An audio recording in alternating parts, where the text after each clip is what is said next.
बात करेंगे कि परफॉर्मर क्या है। A person who perform for an audience. तो परफॉर्मर एक तरह से दृश्य है और ऑडियंस जो है इसको दर्शक बोलते हैं। All the people who are watching or listening to a play, concert, speech, television. दर्शक। कोविड के बाद से हम सब दर्शक बन चुके हैं। कई बार हम मोबाइल में लगे रहते हैं, मोबाइल चलाते रहते हैं, तो हम दर्शक बन चुके हैं। तो दर्शक, हम अगर हम इस चीज़ को देखें दर्शक क्या है, तो हम दर्शक बहुत ज़्यादा दर्शक हैं। हम परफॉर्मर या परफॉर्मेंस कम देते हैं, हम हमेशा दर्शक ही रहते हैं। भारत में अगर जेसीबी से खुदाई भी हो रही है, देखो कितने लोग खड़े हैं। तो भारत या विदेश या अधिकतर लोग दर्शकों की तरह काम करते हैं। परफॉर्मर अकेला भी हो सकता है, कोई प्ले हो सकता है, दर्शक ज़्यादा होते हैं। अगर यहाँ पे दर्शक ना हो तो इसकी परफॉर्मेंस का कोई मतलब नहीं। अगर ये क्रिकेट के मैदान जब सूने हो गए थे, मतलब खिलाड़ी खिलाड़ी खेल रहे थे, आईपीएल खेल रहे थे, लेकिन वहाँ पे ऑडियंस नहीं थी, तो वो वहाँ पे क्या हो जाएगा कि वो इंटरेस्ट खत्म हो जाता है। तो अगर इसीलिए जो दृश्य है वो लिमिटेड है और दर्शक बहुत ज़्यादा है। ये एक खिलाड़ी हैं, दीपक चाहर। इनको आप देखिए और इनके भाई को देखिए। ये बिल्कुल सिंपल से हैं और इन्होंने बाल वाल ऐसे कर रखे हैं, काफ़ी ईयर रिंग भी पहन रखा है, बालों को भी कर रखा है। हम जब भी दृश्य बनने की कोशिश करते हैं तब ऐसा होता है। तो जो दृश्य बनने की कोशिश है, ये किसी भी फीमेल का एक करेक्टरिस्टिक है कि वो हमेशा दृश्य बनना चाहती है। इसलिए उसको ग्लैमर, मेकअप, कपड़े, ज्वेलरी, इन सब का शौक होता है। मेल्स इनसे पीछे रहते हैं। अगर मेल्स भी इस तरह की चीज़ों में इन्वॉल्व हो रहे हैं, इसका मतलब वो दृश्य बनने जा रहे हैं और कहीं न कहीं उनके अंदर इफेमिनेसी आ रही है।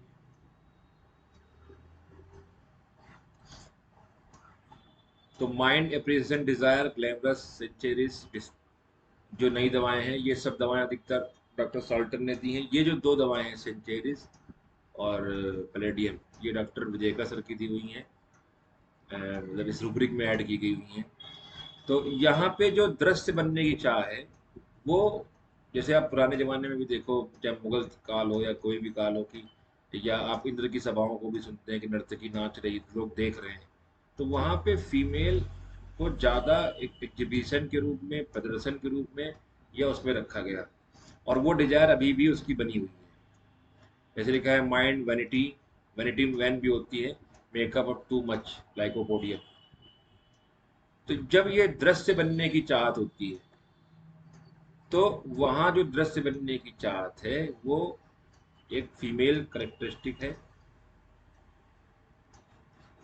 ठीक है, क्रिकेट में जैसे 11 खिलाड़ी खेल रहे हैं तो उसमें दो अलग से दिखेंगे, तो कहीं ना कहीं ज़्यादा दृश्य बनने की इच्छा है। जब भी हम दृश्य बनने की इच्छा रखते हैं, चाहे वो चाहे अप्रिसिएशन की फॉर्म में हो, चाहे वो ग्लैमर की फॉर्म में हो, वैनिटी की फॉर्म में हो, या वो एंटिक्स प्ले के रूप में हो, तो वहाँ पे हम, हमारा सिर्फ एकमात्र उद्देश्य है दृश्य बनना।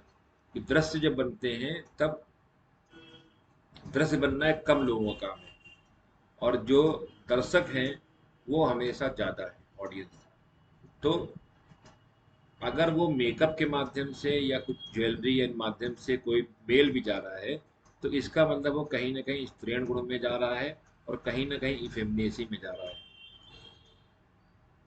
तो दृश्य और दर्शक दो एक पहलू हैं।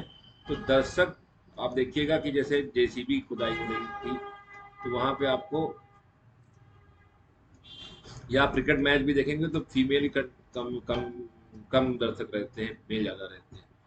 तो मेल और दर्शक, अब चाहे इसको आप किसी तरीके से इसको समझें, तो यहाँ पे जब भी अगर कोई इस तरह के भी आ रहा है जैसे कोई मेल, तो कहीं ना कहीं उसके अंदर दृश्य बनने की इच्छा है।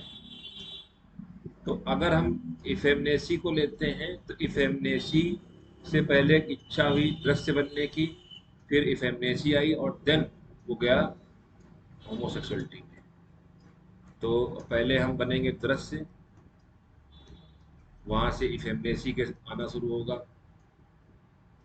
और फिर वहां से जाएगा होमोसेक्सुअलिटी।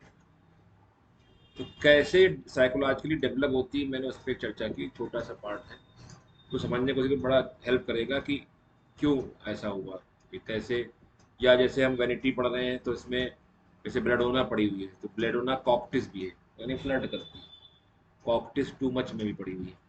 या जैसे मैंने कहा lycopodium vanity makeup too much, तो ये क्यों बनना चाह रही, लाइकोपोडियम भी इफेमनेसी में चला जाता है, इफेमनेसी में जाता है और देन होमोसेक्सुअलिटी में चला जाता है। ठीक है, सिंपल सी बात है, इसको सोचिए।